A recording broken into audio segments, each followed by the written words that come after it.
Hello guys, welcome to 5th generation Navi Shop. Welcome to another quick review.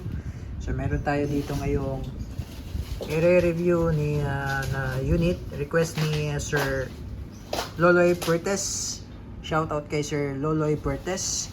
So this is the M92 Silver gas blowback airsoft pistol standard version, 25 rounder, 1050 grams, all metal yan.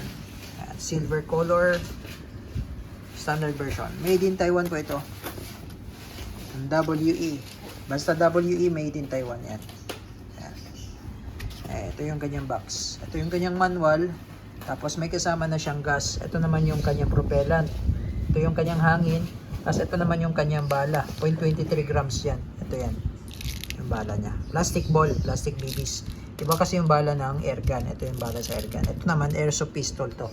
So this is M92 airsoft pistol full metal WE brand.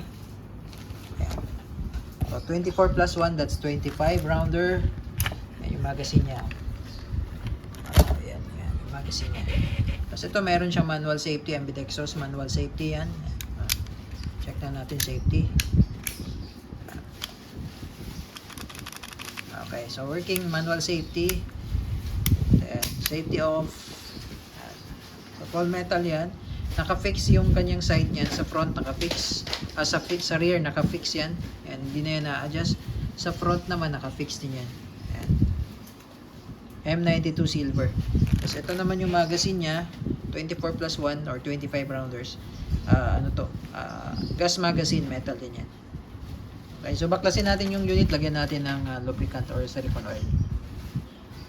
So bali lagyan natin muna ng ng oil tong magazine, tapos yung slide naman. So, ito magazine, lalagyan natin ng oil pati dito sa inlet tsaka outlet yan, lalagyan natin ng oil yan. Tapos higpitan na rin natin yan, bonus yan. Higpitan natin yan para intact yung bulb. Ayan. Dito ang inlet, higpitan na rin natin. Okay. So ngayon ito, pag magbabaklas naman, kailangan walang magazine yan. Tapos sagad mo sa dulo, sagad lang sa dulo, tapos pigil, hold mo lang yan, ganyan, hold mo lang. Tapos ito naman, push mo lang to. Pagka push mo ganyan, ito yung pinakalock niya, bababa mo lang. Ayan. Tapos ito yung lalagyan natin ng oil. Ito part na to, ito. Kasi ito yung may friction eh. Lalagyan natin ng oil. So may free naman tong silicone oil. Ngayon, pag naubos yung silicone oil, pwede kayong gumamit ng alternative, yung petroleum jelly. Is effective din yun kasi lubricant nga yun eh. Okay? So, pagbabalik naman, pasok mo lang to, ito. Ayan yung ano lang to, basic maintenance lang to. Lubricating lang muna tayo. Pagdating naman sa paglilinis, ito babaklasin mo to lahat, pati barrel, inner. Ayan. So, balikan natin. Sagad mo lang din sa dulo, pagkasagad mo sa dulo, balik mo lang to, then release mo lang yung slide. Smooth na siya. Okay, ngayon maglalagay tayo ng gas, then bala. So sa gas naman, inverted position yung magazine dapat patiwalik. Tapos kailangan ano siya, 3 to 5 seconds po. 1, 1001. 1, 1001, 1002, 1003, 1004, 1005. Okay. So goods.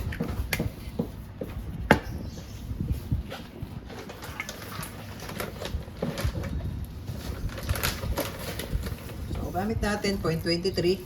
So lagyan natin siya na medyo marami-rami kasi so, chronograph testing natin kung ilang EPS po ito, ano?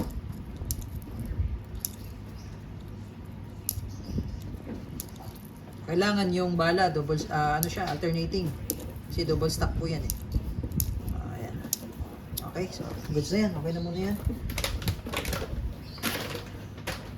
Okay, so insert natin yung magazine tapos ikasa ko. Tapos subukan ko yung safety, kung gumagana ba talaga yung safety. May magazine yan. Kanina kasi wala magazine yan. Gumagana siya. Okay, so testing.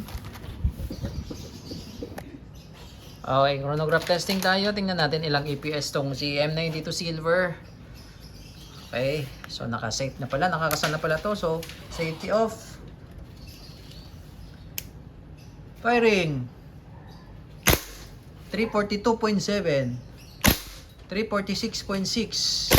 340.4. 320 na may 0.3.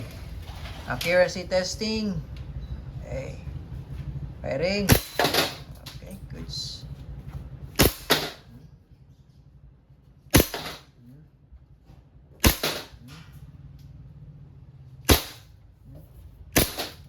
Okay. Open slide, release sa magazine. So ito may chance na hindi siya mag-open slide pag yung magazine ay malamig. So okay lang yun, normal lang yun. So ang gawin nyo pagka nag-open slide, ito bali hatakin nyo lang yan. Caps release, hammer down. Okay, so again this is the M92 Silver ng WE.